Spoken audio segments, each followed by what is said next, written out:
வணக்கம், welcome to Chitra Murali's kitchen. இன்னைக்கு நான் என்ன சமைக்க போறேன்னு பார்த்தீங்கன்னா, ரசம், அதுக்கப்புறம் வெண்டைக்காய் கறி, புதினா தொகையில் இதுதான் நம்ம இன்னைக்கு பார்க்க போறோம். ரசத்துக்கு வந்து எப்பயும் போல ஒரே ஒரு தக்காளி, கொஞ்சம் உப்பு, கொஞ்சம் கருவேப்பிலை போட்டு கையில் கசக்கி வச்சிருக்கேன். ஸோ இதில் வந்து புளி தண்ணி சேர்த்துக்கலாம். ஒரு சின்ன நெல்லிக்காய் சைஸில் புளி கரைச்சி வச்சிருக்கேன். இப்போ அதை சேர்த்துக்கிறேன்.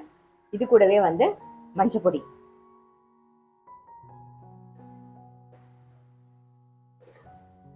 ஜஸ்ட் இந்த புளி தண்ணி ஒரு கொதி வரட்டும். அதுக்குள்ள என்ன பண்ண போறோம்னா, இந்த ரசத்துக்கு அரைச்சிக்க வேண்டியது என்னென்னு பார்த்துடலாம்.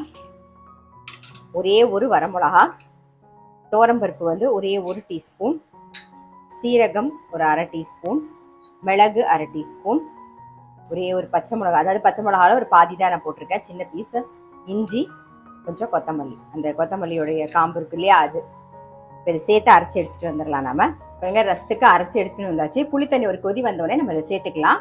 புளித்தண்ணி இன்னும் கொதிக்கல. இந்த பக்கம் கடாயில ஒரே ஒரு டிராப் எண்ணெய் விட்டுக்கலாம். இதுல புதினா தொகைகளுக்கு நம்ம வறுத்துக்க போறோம். பெருங்காயம் சேர்த்துக்கலாம். உளுத்தம் பருப்பு நல்லா ஒரு டேபிள் ஸ்பூன். எப்பயுமே சொல்றதுதான், உளுத்தம் பருப்பு கொஞ்சம் கூட இருந்தா நல்லா டேஸ்டா இருக்கும் தொகைகளுக்குலாம். காரத்துக்கு நான் 2 பச்சை மிளகா சேர்க்கிறேன். வரமிளகா, பச்சை மிளகா ரெண்டும் மிக்ஸ் பண்ணியும் போடலாம், இல்லை வரமிளகா மட்டுமும் போடலாம், பச்சை மிளகா மட்டுமும் போடலாம். நல்லா ஒரு கைப்பிடிக்கு புதினா,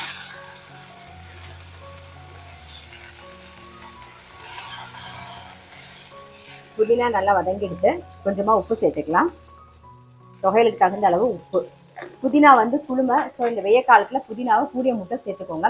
புதினா தொகையல், புதினா ரசம் அப்படி பண்ணலாம், இல்லை புதினால ரைஸ் அந்த மாதிரியும் பண்ணலாம். அப்படி இல்லைன்னா நீங்கள் வந்து தண்ணி குடிக்கிறீங்க இல்லையா, குடிக்கிற தண்ணியில் வந்து கொஞ்சமாக ஒரு 4-5 இலை புதினாவையும் போட்டு வச்சுட்டு அந்த தண்ணியை குடிச்சிங்கனாலும் நல்லது.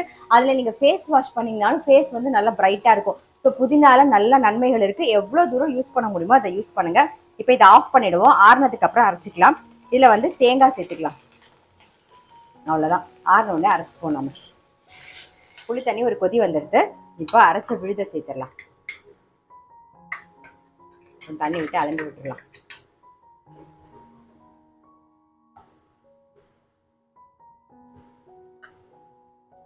காரத்துக்கு ரசப்பொடிலாம் எதுவுமே வேண்டாம். நம்ம பச்சை மிளகா போட்டிருக்கோம், மிளகு போட்டிருக்கோம், வரமிளகா இருக்கு. ஸோ காரம் இந்த வெயிலுக்கு காரம் கொஞ்சம் கம்மியாக சாப்பிட்டா நல்லது தான்.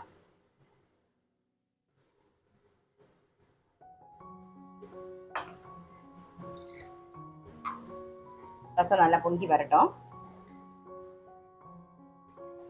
ரசத்துல ஒரு சின்ன பீஸ் வெல்லம் சேர்த்துக்கிறேன். ரசம் நல்லா நுரைச்சி வரணும். நமக்கு வந்து ரசம் எந்த கன்சிஸ்டன்சிக்கு வேணுமோ அந்த கன்சிஸ்டன்சிக்கு நம்ம வந்து தண்ணி விட்டுக்கலாம் பார்த்துட்டு. ஸோ இந்த பக்கம் பாருங்க, தொகைகளுக்கு வறுத்ததும் நல்லா ஆறிடுத்து. ஸோ இந்த மிக்சி ஜார்ல மாத்திடுவோம். இஞ்சி வந்து ஒரு சின்ன பீஸ் சேர்த்துக்கிறேன். இப்போ சேர்த்து அரைச்சி எடுத்துன்னு வந்துடலாம். பாருங்க, தொகையில் அரைச்சாச்சு. தொகையலுக்கு புளி போட மறந்துட்டேன். ஸோ ஒரு சின்ன புளி, அதாவது ஒரு சின்ன நெல்லிக்காய் சைஸ்ல புளி சேர்த்து அரைச்சி எடுத்துட்டு வந்துடலாம். நம்ம பிச்சு போட்டுக்கோங்க, நல்லா அரைப்பட்டுரும். தொகையலுக்கு வந்து கொஞ்சம் புளி சேர்த்து அரைச்சாச்சு, அதை எடுத்து வச்சிடலாம். தொகையில் எடுத்து வச்சாச்சு. அடுத்தது வந்து இந்த பக்கம் கடாயில எண்ணெய் விட்டுருக்கு, அது நல்லா காஞ்சிருக்கு. வெண்டைக்காய் கறி தான் நம்ம பண்ண போறோம். கடுகு, உளுத்தம் பருப்பு தாளிச்சிக்கலாம். கொஞ்சம் கருவேப்பிலை, கட் பண்ணி வச்சிருக்கிற வெண்டைக்காயை சேர்த்துக்கணும்.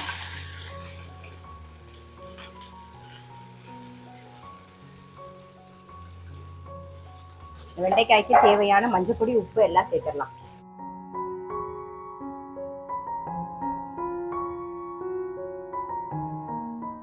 தேவையான உப்பு.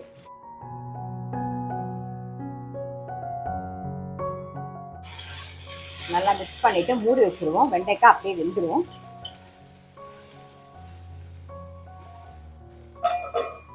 பாருங்க, ரசம் நல்லா நுரைச்சி வந்துருக்கு. மேலாக கொத்தமல்லி போட்டுட்டு இறக்கிடலாம். நம்ம இப்போ ரசத்துக்கு தாளிச்சிடலாம். இழுப்ப கரண்டி வச்சிருக்கேன். கொஞ்சமா நெய் விட்டுரும். கடுகு, சீரகம்,